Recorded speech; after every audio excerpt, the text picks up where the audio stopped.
Health and Safety, First Aid, Regulations 1981. Employer's Responsibilities. Under health and safety law, an employer has a responsibility to ensure that first aid provision in the workplace is sufficient.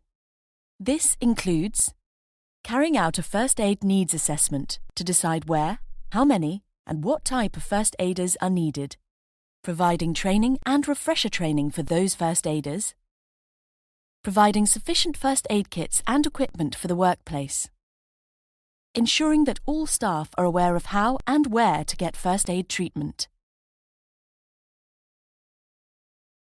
First aid kits. First aid kits should be identified by a white cross on a green background. Most workplace first aid kits conform to British Standard BS 8599 and are available in different sizes to suit the environment.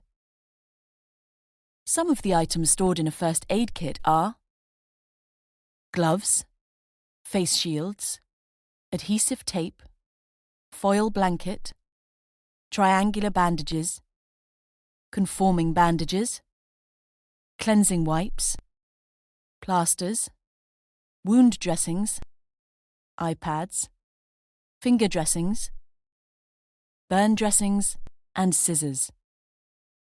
If there is no mains tap water, have at least 1 litre of sterile water available for eye washing.